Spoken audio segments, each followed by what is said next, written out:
and welcome back to coverage here at U.S. Nationals. I'm Marshall Sutcliffe. I'm in the booth with Reed Duke, the team captain for the United States. Reed sitting here eagerly awaiting the result of the tournament to find out who he's going to be testing and playing with for the World Magic Cup a little bit later this year.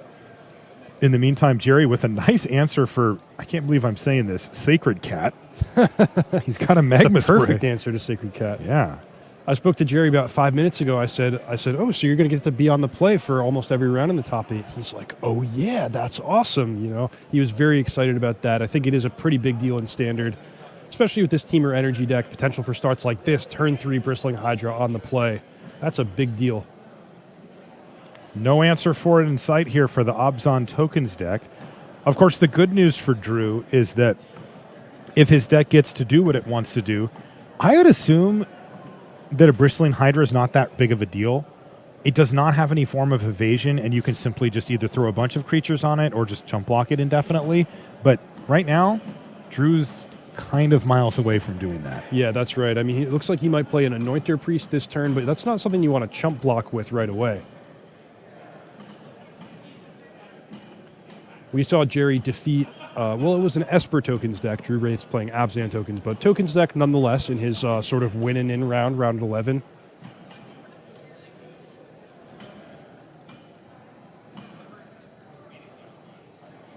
So here Gerry deploying some energy creatures pre-combat to bolster his Bristling Hydra potential.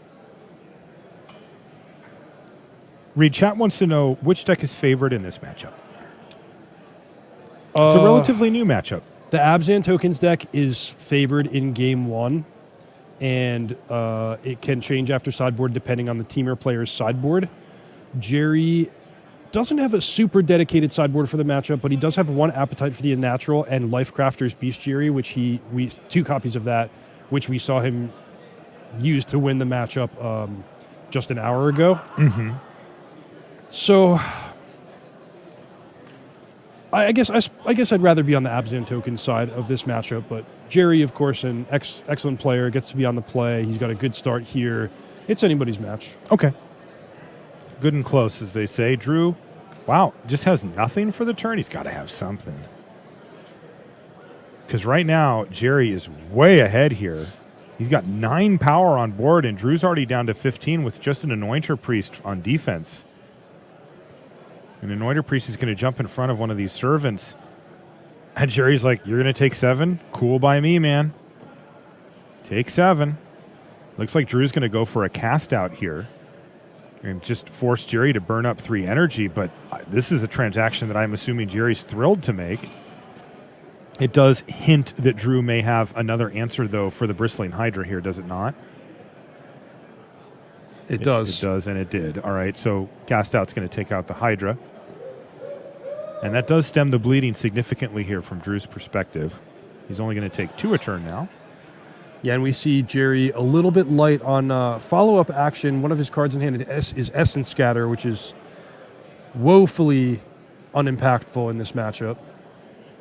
It's a pretty good play, though. Anything with power and toughness at this point looks pretty decent.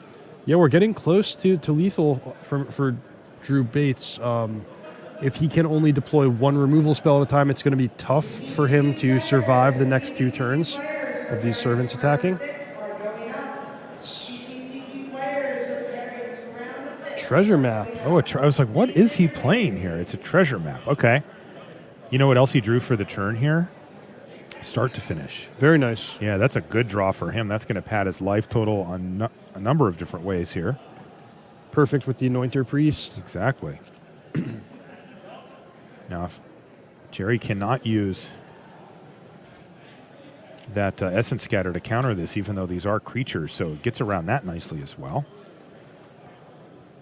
Also, we should point out here, Reed, Drew's got Anointed Procession in his hand. Okay. Doesn't look super great here yet. He also has Vraska. That would be pretty good. Very high loyalty Planeswalker on a pretty stable board. It's exactly what Gerry doesn't want to see.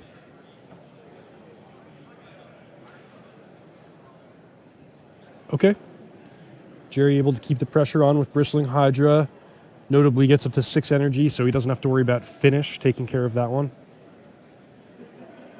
Was there a land off the top? An untapped land for Drew would let him play Vraska here. Though I don't think he drew one. No, he didn't. Was that Rishkar? I can't tell what his maybe it was alternate art card is. Does he play Vraska's Contempt? What was that? Some F&M promo something or box Fatal Push. It's certainly Fatal a black Push? card, Okay, right? Fatal Push. Yeah, chat says Fatal Push. No, they also say Hub. If it was Hub, I think he just would have slammed. No, Planeswalker. he doesn't have Ether Hub. It's a non-energy deck. Yeah, of course. So it's Fatal Push.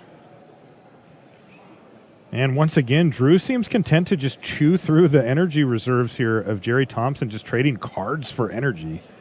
Not normally a successful plan. Yeah, that's strange play. If it was Fatal Push, you'd think he'd point that in response to the Bristling Hydra trigger. I guess maybe he's intending to block. Maybe he's just dead. Yeah, that might have been a mistake there from Drew. And actually, the game just ended, but that's a bit of a beating, isn't it?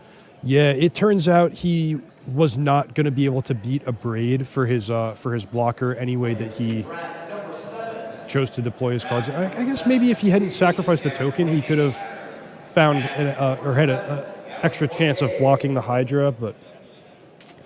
Yeah, that one did not end well for Drew there, but it did end well for Gerry Thompson, so he finds himself up a game. A little bit awkward at the end there, but Seth Manfield versus Benjamin Rinauto. Let's take a look at what they've got going on. Looks like they've both got some pretty well built out boards. Also, an aggressive deck. Hey, look at that. It's Mardu Vehicles. Yeah, this is a relatively even matchup. This matchup has been around for much longer than Ixalan Standard has. Yeah, going all the way back to Pro Tour Kaladesh. That's right. Temur Energy versus all of the various forms of Mardu vehicles that have existed. The one that exists today is more aggressive, with Bomat Courier, often Hazaret the Fervent.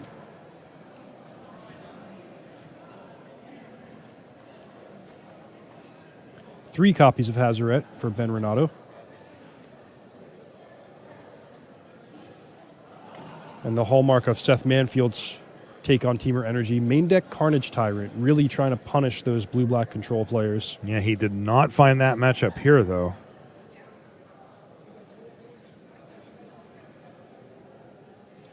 Does seem that Whirler Virtuoso has done a great job for Seth stabilizing the board against a host of 1 and 2 toughness creatures. Seth at a high life total, 2 Thopters that were able to attack, and 7 energy still in the bank. Does Benjamin have himself oh, he's got Hazaret the Fervent, though. See at least a couple of cards in hand there for Ben, so he's going to have to sit still for a bit. Please report to gathering point A.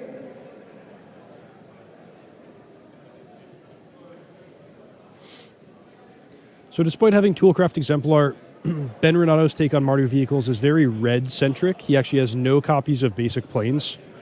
Instead, 5 mountains to help support his Inventor's Apprentices, his Bomat Couriers. No attacks here from Ben. He's just going to pass the turn back to Seth.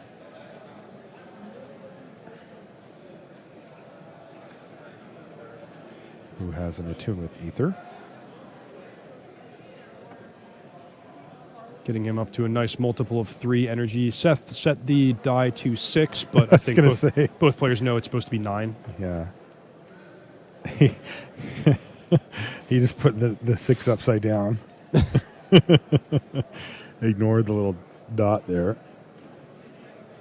We should get that adjusted, just for clarity's sake.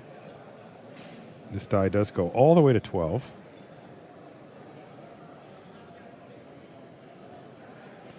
So Ben has missed his chance for a quick, aggressive rush down type of win.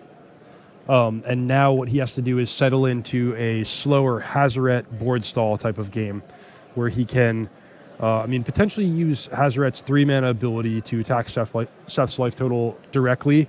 But, even better than that would be if he can start attacking with Hazaret and forcing chump blocks from Thopters. He could eventually fight through Seth's board over the course of many turns.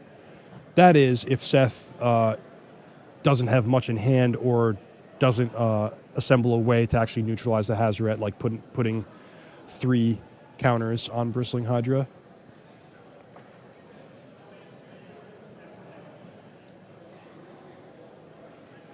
Wow, really impressed with Benjamin Rinauto's demeanor here. His ability to stay calm and think out the whole turn before he starts acting. That's a sign of somebody that's cool under pressure and somebody who really knows Magic. Let's see what conclusion he decided to come to here. Another copy of Bomat Courier.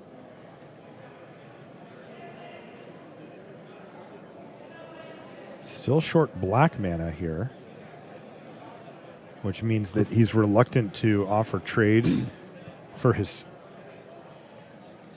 scavengers.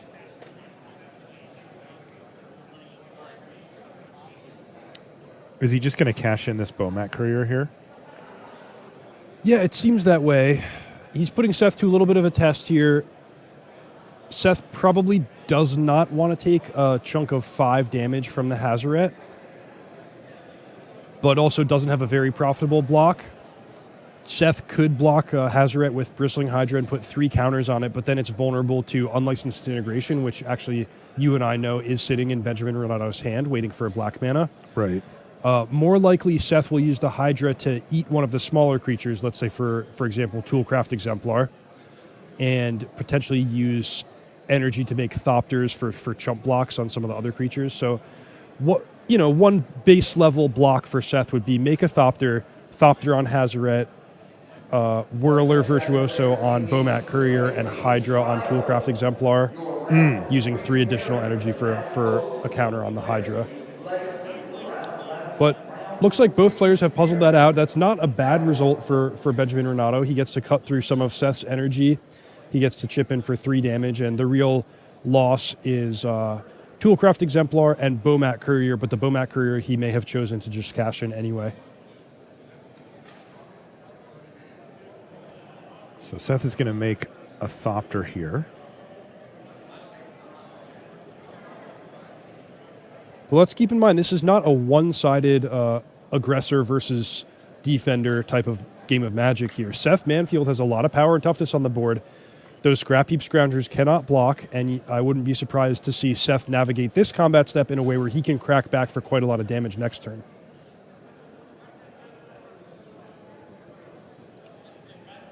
Well, let's jump back over to our main match here, because this one's actually going a little slowly, and I do not want to miss much here on Drew Bates versus Gerry Thompson. The players finally finished getting ready. I wonder if one of them's mulliganed. Looks like Jerry's on 6 cards here. Last time we watched Gerry play this matchup, he mulliganed to 6, but had a Lifecrafter's Bestiary, which very quickly undid that mulligan. That's right, I remember that. I also caught a glimpse that he has one of his best sideboard cards in hand, Appetite for the Unnatural. It is only a card that trades 1 for 1, but if he can find the right time and the right target for it, he can dismantle one of Drew Bates' most important threats. Jerry's just verbalizing what he's doing here. He's going to play a second Rootbound Crag and go get himself a basic. Likely an island. Right. And Drew says, well, while you're in there, I'll go ahead and crack my second Evolving Wilds and go get a Plains.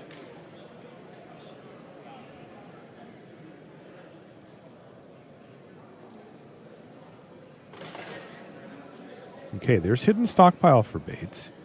He does need something to kind of prime the pump here, though, doesn't he? He does. Yeah, Hidden Stockpile on its own doesn't do much, but a few turns from now we might see it doing quite a lot of work, as it's really what this tokens deck needs to both start its stream of tokens flowing and also to scry towards more important pieces of the puzzle. Whirler Virtuoso now for Thompson. Right on time, turn 3. And Drew's actually going to go ahead and cycle a cast out here. Perhaps looking for lands, which he found.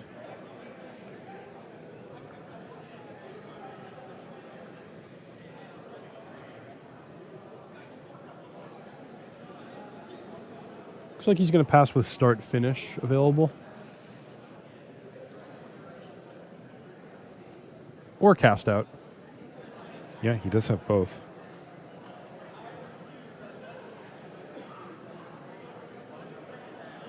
He's going to go start finish here. And he potentially, I guess, going to block a Whirler and Scry. Though I'm not sure I love it. He could have made the same play on his own turn and effectively taken 2 extra damage but gotten a servo for his troubles.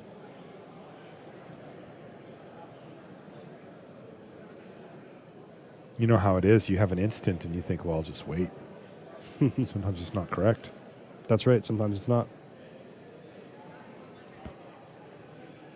So the old block and sack here for Drew. Doesn't like what he sees, puts that on the bottom. And what does Gerry have? Ooh, a Rogue Refiner. That card's done serious work. He draws an Attune with Ether, but he actually doesn't have his 4th land here. He'll have to wait till next turn.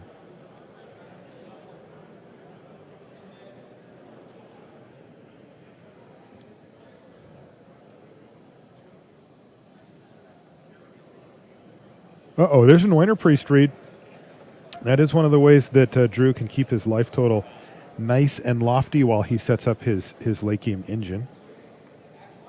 Yep, so this is the token deck starting with a jumble of jigsaw puzzle pieces and putting them together one at a time to amass the mid-late game combo that really buries the Temur deck. But Hidden Stockpile and Anointer Priests are 2 of the important pieces. There's Fatal Push. And that's going to kill Whirler Virtuoso. Gerry down to 1 energy, so he doesn't want to use... He can't make any Thopters. Well, he's already got 2.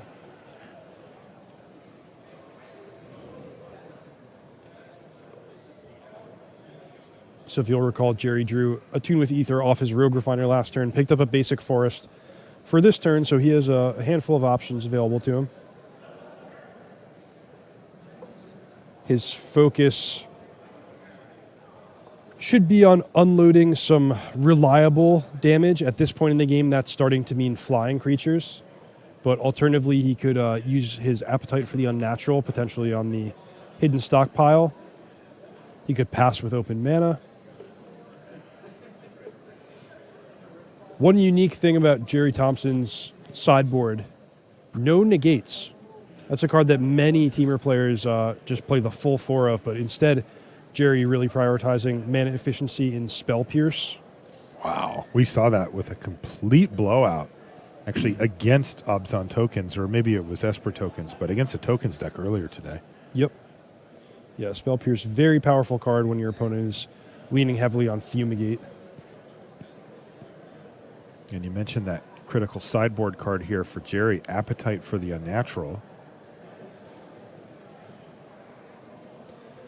Now, I wouldn't have minded Gerry trying to do this on Drew's turn. One way that the game could have played out is that Drew would sacrifice one of his own permanents voluntarily, thinking that he'd get it back at the end of the turn. And then if Gerry, before Drew's end step, killed the Hidden Stockpile, he could sort of get him. The cost, of course, is allowing Drew to scry. Gerry's going to trade off Rogue Refiner, and after a double block, the Anointer Priest is going to hit the bin. And that reduces the board to 2 Thopters versus 1 Servo. It's like we're back on Kaladesh again. And you can see Drew, without that Hidden Stockpile, has, not much going on, and he's sort of at the mercy of the top of his library. He passed with cast out mana available, perhaps wanting to be ready for a Glory Bringer, rather than using Anointer Priest. I suppose it would be Anointer Priest start finish. Doesn't make a lot of sense, but he does have a couple goodies in his graveyard right now.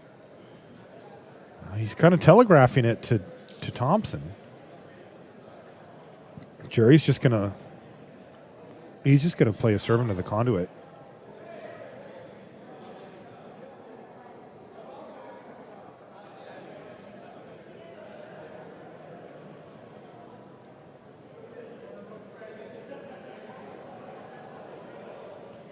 Drew searches for Basic Forest, that unlocking Vraska as a powerful top deck.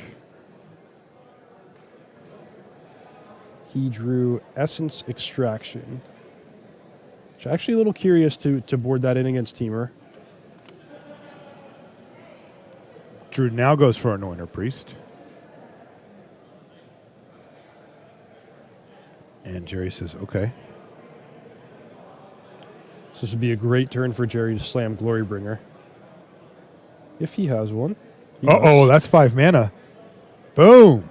Glorybringer hits the battlefield. Masterful, Marshall, that Gerry would not cast the Glorybringer into open mana, but wait until Drew Bates taps low enough that he can't have cast out, get the guaranteed value out of Glorybringer. Perfect. Oh, yeah, Gerry.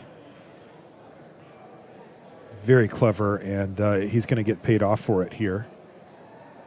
Getting a chance to take down a creature on the other side, and then now forcing Drew to, doesn't have to do it this turn. He can wait a turn if he'd like, but he's going to need to take care of Glorybringer over the course of the next 2 turns, one way or the other.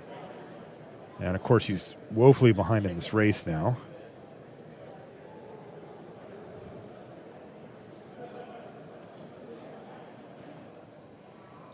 So here's Hidden Stockpile. He's going to get a free scry, replace the token at the end of the turn. Like you do. And then he's just going to go ahead and use Cast Out to take down Glorybringer right now. Good sequencing there by Drew. I like that he scryed first and then decided to play Cast Out while Gerry was tapped out to make sure he wasn't vulnerable to Spell Pierce or Supreme Will. That play makes a lot of sense if he decided to scry potentially a card that's not vulnerable to Spell Pierce to the top of his library.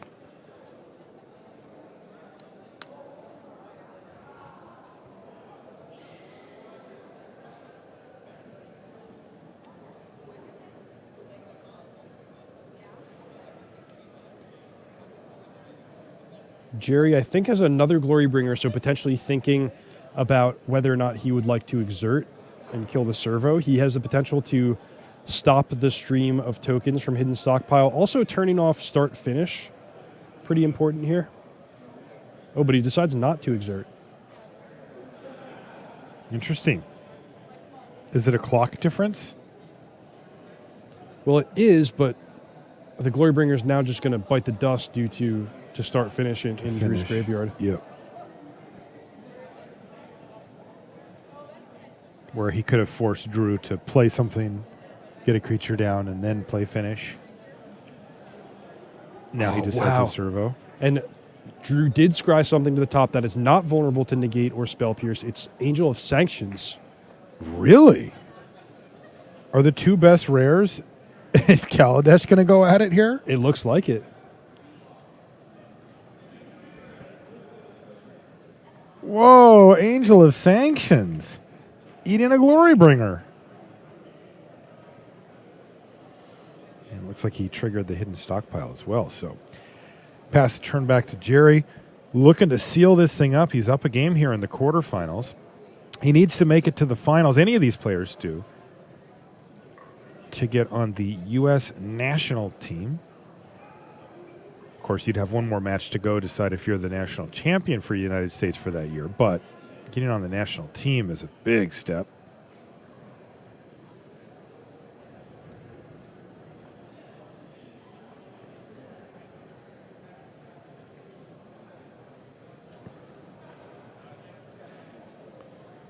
So Long Tusk Cub threatening to become a 5/5. Almost demanding a block, and Gerry willing to throw away one of those Thopters for extra damage. Is Drew going to block?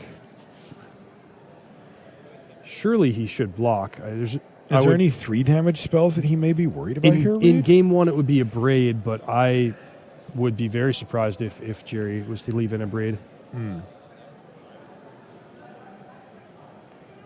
And Drew did not sacrifice his creature to scry. Potentially he had already scried to the top last turn.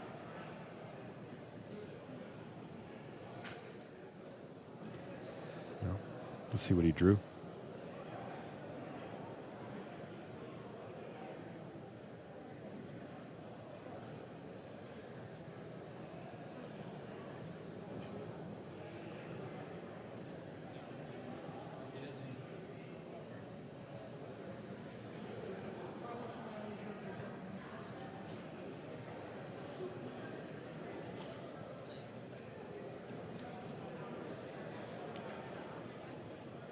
So Drew kind of in big trouble in that his hidden stockpile doesn't have any food left. Was it a fumigate on top? He drew Fumigate, which Awkward. hoisted on his own petard here with Angel of Sanctions, hiding the Glorybringer, protecting the Glorybringer from Fumigate. So he goes fumigate, gain 4, go, take 4 from Glorybringer.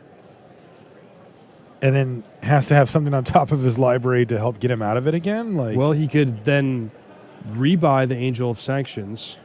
But this is this works out well, actually. He sacrificed the Angel of Sanctions to Hidden Stockpile, which puts Glorybringer back into play. Now Fumigate just cleanly picks off everything, except... oh, Supreme Will from Gerry Thompson, and that's just going to be game, right? Yeah, the 4. Glorybringer will exert to kill that token. All the ground creatures will get in, and Gerry Thompson's going to Gerry's advance. going to get into the semifinals here. Boom, kill that. And great run, Drew Bates, but it does end here. You've run into Gerry Thompson with Temur Energy. He's into the semis. Now, I'll remind you guys at home, he's got to make it to the finals to get on the team. One step away from for Gerry Thompson to make it on the team with you, Reed. Exciting stuff. Let's take a look at Seth Manfield versus Benjamin Rinauto over here. Wow, they're still in game one. What is going on? And Benjamin Rinauto still has 4 lands in play, the same 4 lands he had when we checked in an hour ago. He must have been chucking them to Hazret or something. I right? guess so, but he's still missing black mana as well. You're right. And he's probably got a couple of scrap heap scroungers in the graveyard, too. Seth Manfield down to 4, so he has to find a way to win the game before 2 more activations of Hazaret. Wow. Seth was at 17 when we left this game. It's the power of Hazaret. I mean, it's really a one-woman show in some of these games. Mm-hmm. She's just single-handedly holding the ground game. But the sky is falling here as well. Seth Manfield with 3 Thopters. He's only attacking with 1, respecting his own life total. He's down to 4. Make it 2. And this should do it. And Benjamin just chucks every card in his hand at Seth Manfield's head via Hazret the Fervent. And that is game 1 going to Benjamin Rinauto. Unbelievable. Yeah, we're going to eventually move our way to game 2 here, though that first game did take its time, didn't it, Reed? Yeah, it really did. That was impressive to see the aggressive deck win in such a late stage of the game against the more powerful Temur deck. But that's, I mean, the Temur colors, they really, really struggle to answer Hazaret the Fervent, and Hazaret on a stalled board like that is just unbelievable. I mean, that's not even to mention the fact that she stalls the board herself. The ground creatures can't attack through her. That's exactly what happened there. So Stephen Neal versus Oliver Tomajko. Oh, all tied at a game apiece. Blue-black control versus the Temur Energy deck. Stephen wants to cast himself a second copy of Servant of the Conduit. Oliver is going to cycle.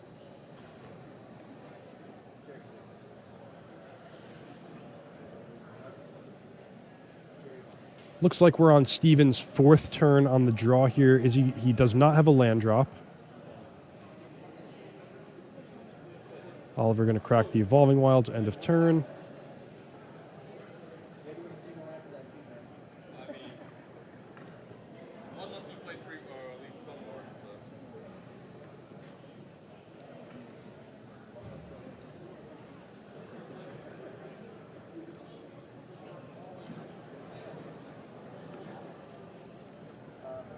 Land here for Tomajko.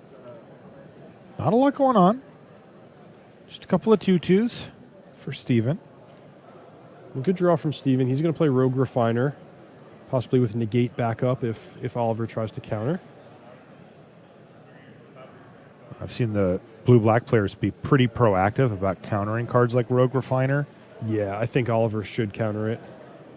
And I wouldn't be shocked to see Steven protect it if he can. Yes, he has the negate. So down to 1, up to 3 energy, picks up a card. And passes the turn back. So now he has a nice little board state, 7 power. But an open window for Oliver. What can he do with this turn of reprieve? Nothing. As of yet, nothing, but you know how it goes, Reed. He's got 5 mana. I see 1 Torrential Gearhulk in hand. He had a Scarab God that he elected not to play. I'm surprised, but I believe he has Vraska's Contempt in hand. And he has found a target for it.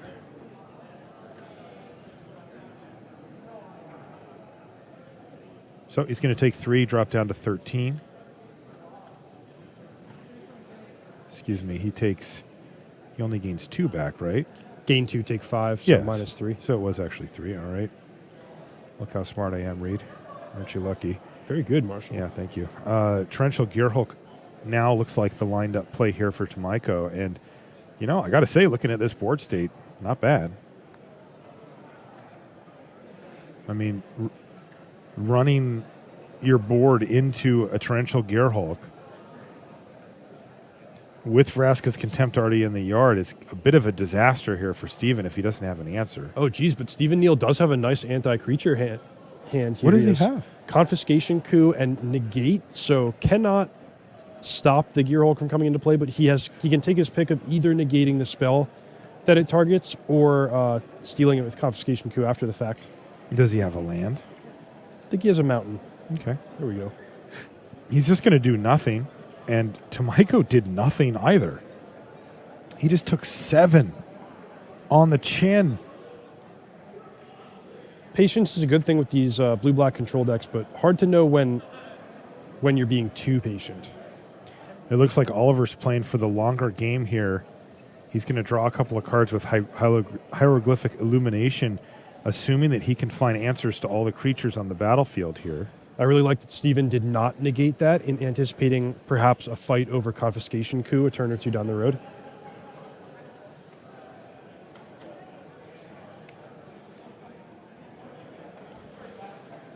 We'll make sure to get that life total updated. I think he took 7 and is down 6.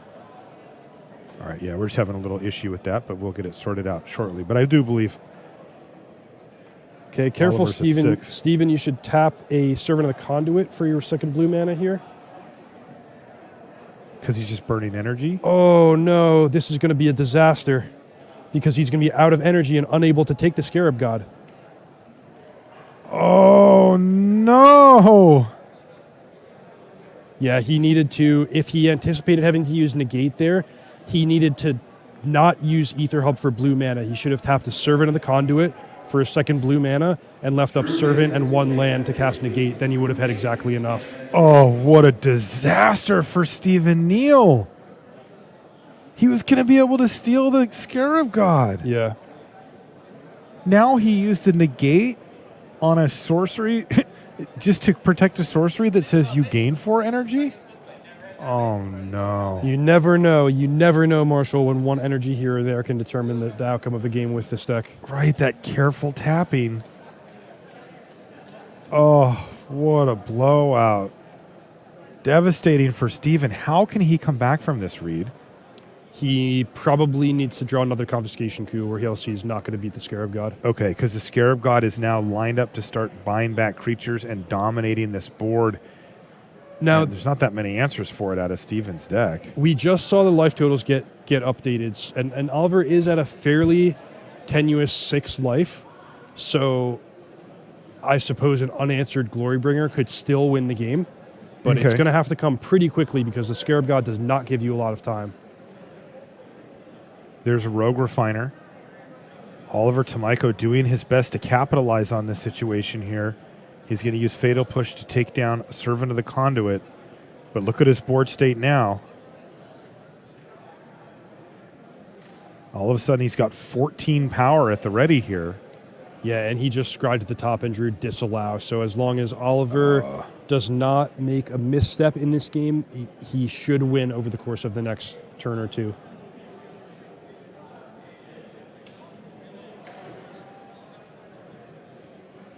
He's going to get in for 4 That here. is not a trade. That's just a chump No, block. he chump blocked and actually ended up taking an extra point of damage here as a result. Well, it's a 4-4. Steven's having a bit of a rough go here. And he's just going to pack him in. A rough ending for Steven Neal there. We've all been there before. You know, you make a mistake, an oversight there, and then sometimes you just get a little bit flustered. But the truth is that he was way, way behind after that mistake anyway. It was going to be incredibly difficult for him to come back. But on the bright side, there was a benefactor there. That's Oliver Tomajko, who moves on to the semifinals and is now 1 match away. Just 1 match of magic to see if he is going to make it onto the World Magic Cup team for the United States. Only 3 slots on that team, and as we came into the tournament, only 2 available because Reed, sitting right next to me, has one of those slots. And boy, you know, we had some ranging answers, but clearly a big deal for each of these players to get that seat. These guys were sideboarding for a long time. I wonder if there was some kind of deck check involved. Maybe they arm wrestled in between. Yeah. Bathroom break, I guess, could have happened. Well, I like my idea better, but yours is admittedly more likely. Okay, good start here for Benjamin Rinauto. He won the first game. That's just what he wants. I mean, he would love it if it was on the play, but he did manage to win game number 1 on the draw. Does he have the Heart of Kieran? Looks like he has at least a Bowmat Courier to allow the... Okay. Oh, he does have Heart of Kieran. This is just a fantastic hand from him as long as he can find a 3rd land on time.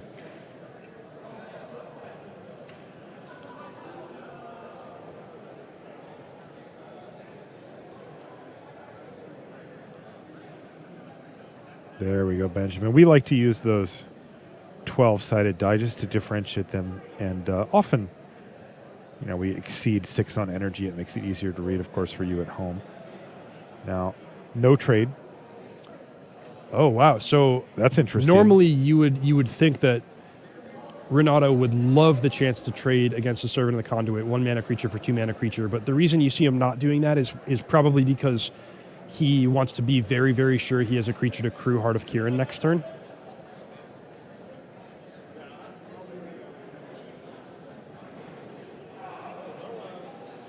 And wow, Marshall, something pretty unbelievable at Seth Manfield's deck. Only 1 Abrade in the 75, and it's in the sideboard. So that's a Braid, of course, one of the flexible slots in Temur, but his omission of that card is going to leave him very vulnerable for this sort of niche matchup here in Mardu Vehicles. You know, it's crazy because Seth, and I think most people, you know, don't really think of Mardu Vehicles in Standard at the moment. It's a deck you'll see occasionally, but it's not a big player. A Braid, a big part of the reason why we don't see Mardu Vehicles anymore, but you know, it's kind of like one of those things you'll see this cycle pretty often in Standard where if people sleep on it a little too much and start shaving the Abrades and cutting down on the cheap removal spells, all of a sudden it can come back, snipe a tournament, and then just run away again. And if Ben Rinauto has his way, people will have Mardu Vehicles on their mind once again after this tournament's done.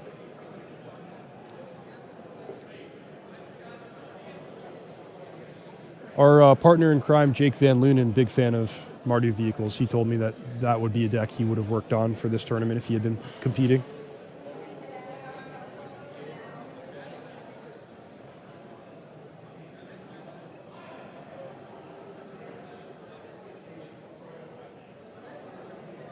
So Seth is going to attack with Bristling Hydra here. So These are as big good hits.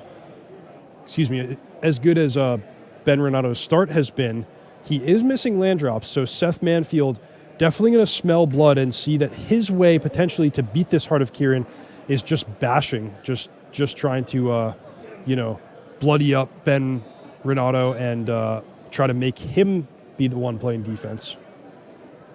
That's one way to make your ground creatures beat a flying threat. It's just to race.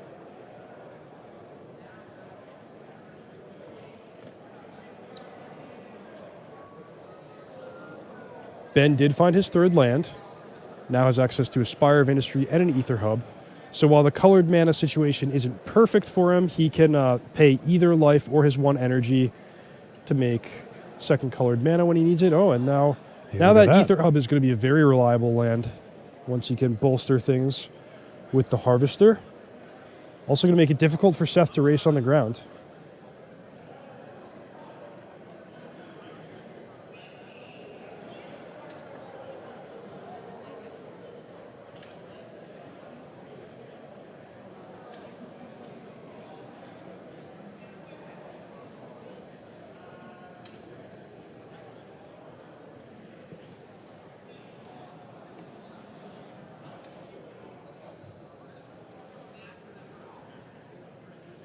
Hydra's getting in again here, it looks like, Reed. The only creature that can attack into the potential of Bomat Courier, Crew, and Aethersphere Harvester.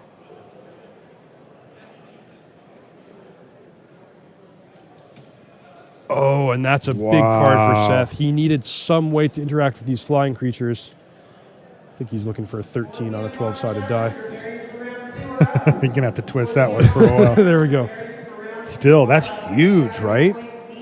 Yeah, it's huge. Now, they are only 1/1 Thopters, so the bigger vehicles can fight through them in the air, but this buys a lot of time for Seth, whereas he was going to be dead in 2 turns if he didn't have anything like a Whirler Virtuoso. Ooh. Is that a Rampaging Ferocidon there? Yeah, it sure is. So Seth's going to have to make some tokens in response. He will be taking a damage per token there once the Rampaging Ferocidon's on the battlefield, so it's kind of now or never time here for Manfield. Seth likely deciding if he should make 3 or 4. How valuable is the Bristling Hydra, and how badly does he want to protect it with the hexproof ability? Yeah, it is tempting, especially when Benjamin's playing Mardu vehicles and can have unlicensed disintegration, which is, you know, if he gets to blow up a Bristling Hydra with unlicensed disintegration, he's going to be pretty happy with that. But he's going to go for the right now, Seth recognizing that this doesn't get a whole lot better for him.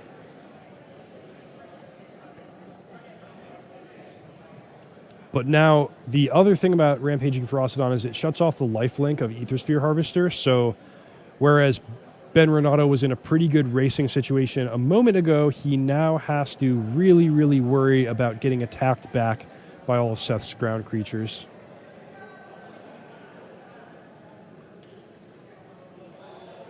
And he's electing to attack with the Harvester instead of the Heart of Kirin. The reason you would do that is if you don't want your opponent to be able to trade all 4 Thopters, but I think... Oh, no. No life gain. He can't gain life. Not that it's a huge disaster. I mean, 1 energy, but, you know, we've seen what 1 energy can do. To Yeah, I'm assuming the players know that. I saw him activate it and then write. It looks like they may have sorted it out, though. Did you get that vibe? Yes. We can double check with our person to make sure that Benjamin didn't gain any life there. But I think if Ben had been on the ball, if that had been on his radar, that the Ferocidon was going to shut off lifelink, he probably would have attacked with Heart of Kirin instead. Yeah, I think that when you were saying that, I'm like, does he not know? Because Kirin looked like a more likely attack otherwise.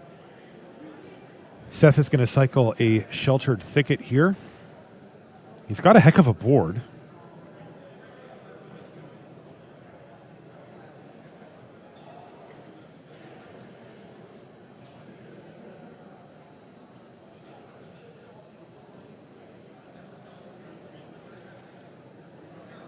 So how much damage can Seth get in from this point?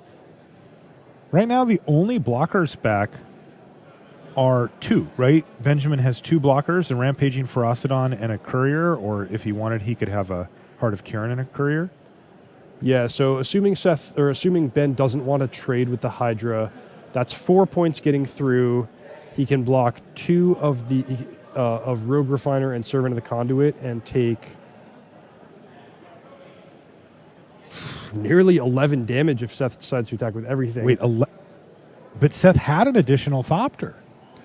Yeah, but Ben could also chump block the Hydra. I'm I see. Calculating as if the Hydra is going to get through. Well, let's assume. What if Seth did have an extra Thopter right here? So if Ben was to block the 2 biggest creatures, the Hydra and the Rogue Refiner, it's going to be 2, 4, You're 6, right, it would 7, be- 8, 9, 10, and then 2 from the Whirler Virtuosos, 12. Yeah, it would be 4 2-power creatures getting through and 4 Thopters. Whoops. So it looks like maybe Ben had made his calculation based on Yeah. the lifelink of Aethersphere Did Harvester. Seth as well, though? And Seth probably just didn't think about this all-out attack. But yeah, it looks like it was, the game should have been mathematically decided if it had been 2 computers playing a moment ago, because Ben Rinauto did play his 3rd land for the turn. He didn't have a land drop coming up to follow up. Wow. So an oversight begets another oversight, and we've still got Magic to play here. Yeah, we do. By the way, I'm really glad that we don't have to sit here and watch computers play Magic, because mistakes are going to happen, but they're part of the game. Yep.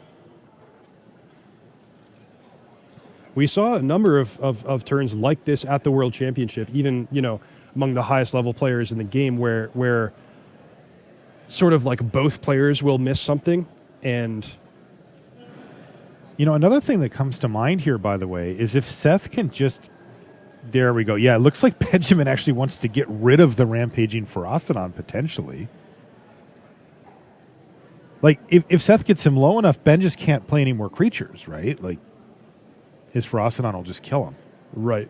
So I don't know if he's blocking a Virtuoso or trading for the Hydra. Yeah, he's going to trade it off. It actually became a liability for him there. Huh. Ooh, this is awkward. Yeah, Seth could have played that pre-combat to make it more difficult for Ben to block the Hydra, or just in case he was going to lose the Whirler Virtuoso in combat. Still, let's just zoom out here. There's a bunch of little weird stuff going on, but right now Seth is dominating this board, right? Like, he's got Benjamin down to 3 and looking good. Yeah, the Whirler Virtuoso really changed the dynamic of the game, and a crucial turn where Ben Rinauto was not able to gain life off his Aethersphere Harvester that he was really counting on. He's just scooping them up. All right. Wow. That was a strange ending to that game. Yeah, Reed. not what I would have predicted a couple turns ago. No, same. But let's take a deep breath. We get a game 3. Yeah. And that's good for us.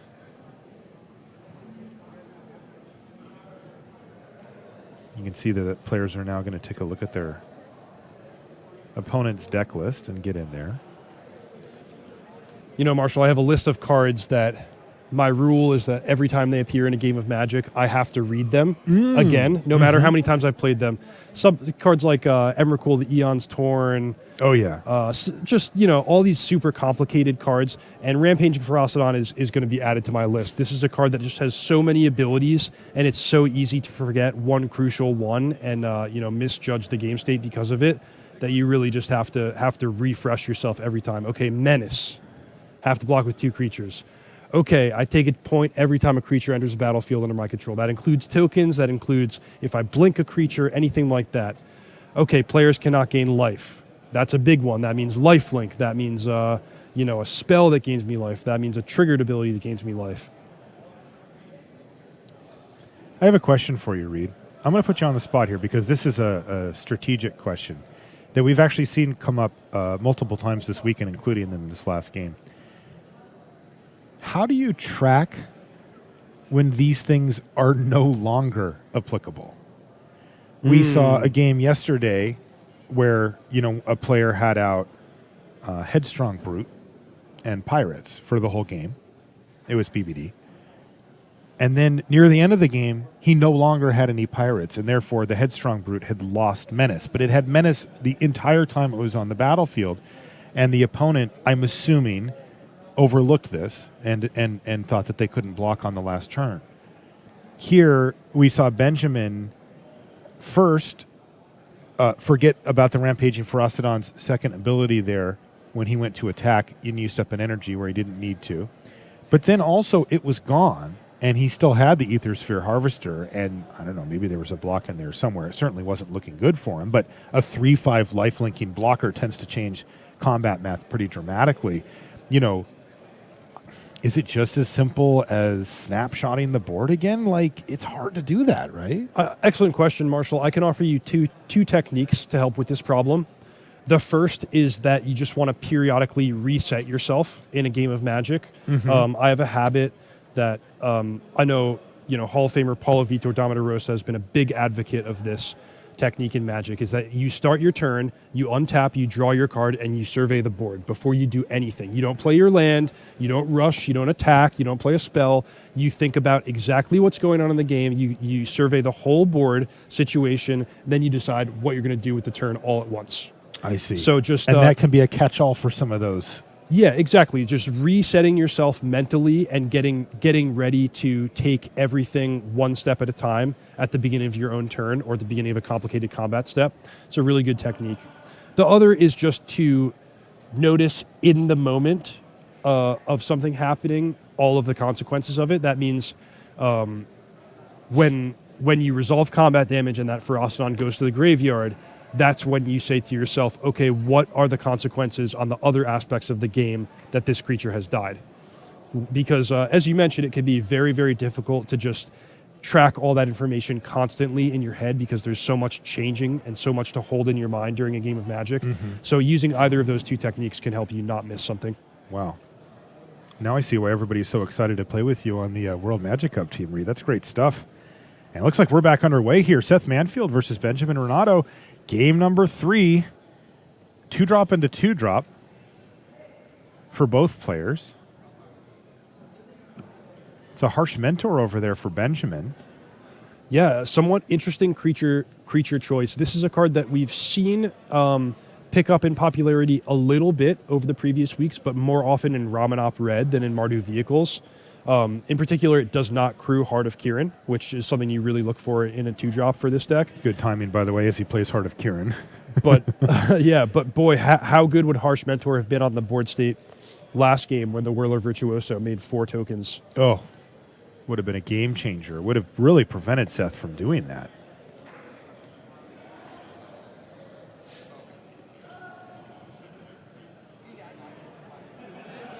So you can see that Benjamin has used up all of his mana here from turns 2 and turn 3. And has a nice little board state going, thank you very much. But Seth could have access to up to 4 mana this turn and strike back quite strong. We had 2 quite close games to start out this match. And let's keep in mind that this is the first one that Ben has been able to be on the play. And that's really where the Mardu deck can shine if it's able to have a good draw and assemble all 3 of its colors of mana.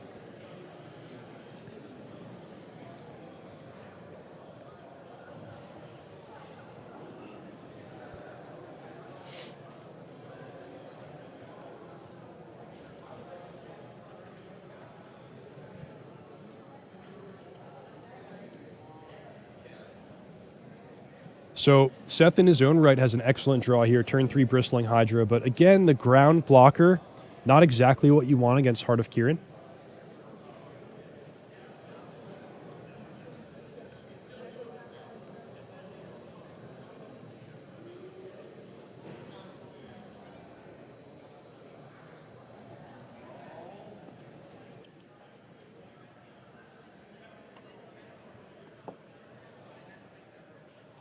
This is a big turn here for Benjamin.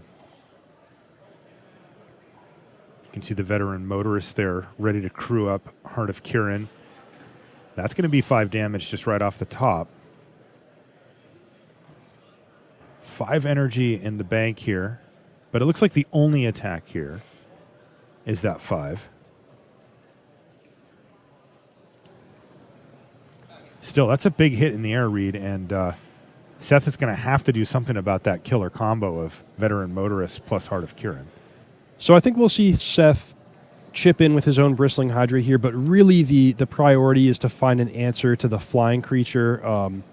Harnessed Lightning is his best one, though he does have 1 copy of a Braid that would work also. But yeah, stabilizing his life total is a priority here and making sure the game gets to the point where he can cast his 4 and 5 mana spells. Love this attack. Getting in with Bristling Hydra. This is one of the ways that you really... I mean, it's one of the strengths of Mardu vehicles is that it kind of forces you into this interaction where you can't just sit there. I mean, Seth's looking at the board. He says, if I sit here in 3 turns, I'm dead. So I'm going to have to start turning creatures sideways here, even if it's not really comfortable. But he needs to do it. And he does get in. And we know Bristling Hydra, I think, can be responsible for one heck of a lot of damage in a very short period of time.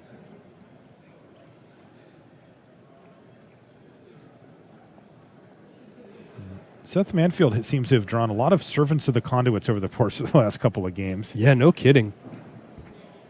I don't know if that's good or bad. Like, it's a cheap spell that, you know, affects the board and gives you some defense. Like, it's part of the reason why Benjamin has only been able to attack with the Heart of Kieran this far. But it's also one of his, you know, not as impactful spells here a little bit in the middle part of the game. He would have preferred a Rogue Refiner there or something like that, I think, to help keep things moving. Oh. So that already takes Seth down to 12 life. Veteran Motorist Cruise the Heart of Kieran. He's coming in for 7 damage. Oh, boy. And that's going to leave Seth dead to that Heart of Kieran. And the Harsh Mentor on the battlefield means that Seth does not have his Get Out of Jail Free card in Whirler Virtuoso available to him. He's probably going to need, almost definitely he's going to need a burn spell if he wants to continue playing this game beyond next turn. So, former world champion Seth Manfield way up against it against Benjamin Rinauto. Benjamin looking to advance to the semis, and he quietly reminds Seth these two are attacking you. So Seth, I mean, as awful as it is, he's considering chump blocking a 2-3 with a 2-2 just to change the math of Heart of Kieran being lethal next turn. But he's really puzzling out, do I have a chance to win if I make that play? Am I committing myself to drawing a burn spell next turn anyway? I mean, we can count on Seth to really think this through and make the best decision, but it is a bad spot for him. I could certainly see him chump blocking the Inventor's Apprentice here. Like you said, it's an entire turn. No, he's going to run with it. Oh, boy. Big draw step here for Seth Manfield. Harness Lightning, a Braid, Confiscation Coup. Was that a red card? Honestly, I could not see it, Reed. Seth, much like you, by the way, keeps their cards close to the vest and pretty upright. Did you know you did that? Yeah. Okay. I'm a big proponent of protecting your cards. I think it's completely correct. It also drives me nuts because I want to see what you got. All right, there's a Rogue Refiner. No, that was not a burn spell. I think Seth is just going to die in the air here. Seth also with 2 copies of Slice in Twain, though he is probably a mana short of casting that, even if he did find one. Well, he can play a land. Have 2 servants. So I guess he could do it.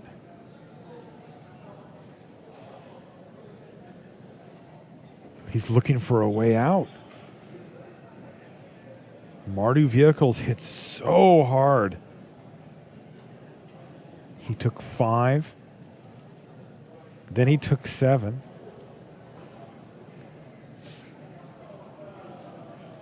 Combination with 3 more.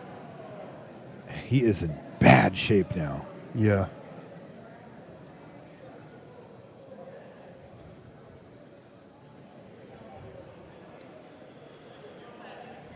So hard for us to tell without knowing Seth's hand if he is just soldiering on despite being dead to the Heart of Kieran next turn, or if he actually is going to be able to burn it out of the air and is planning for the long run here.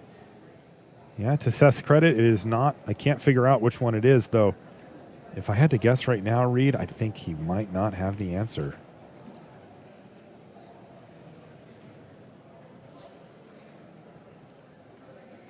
He's going to attack with both.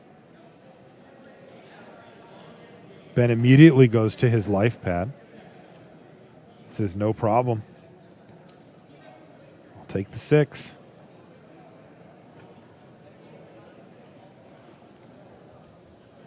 Now, if Seth had land Whirler Virtuoso, could he survive? he can still activate it. It He just can, hurts. yeah. It costs him 2 life to do so. So, I mean, 1 chump block of Heart of Kieran. Yeah, that gains him 3 in the process. Ooh, Chandra's defeat Chandra's on defeat. Veteran Motorist, so he may be able to survive at 1 life if That does work. if Ben Rinauto does not have an interactive card here. He doesn't need much, though, does he? No, Veteran Motorist does it, Removal Spell does it, Haste Creature does it. Even a lowly Bomat Courier is lethal here. Well, I guess it would require Bomat Courier plus a way to crew Heart of Kieran. Land go. All right, this is it. Can Ben Rinauto finish off Seth Manfield while the shields are down? Ben's at 10.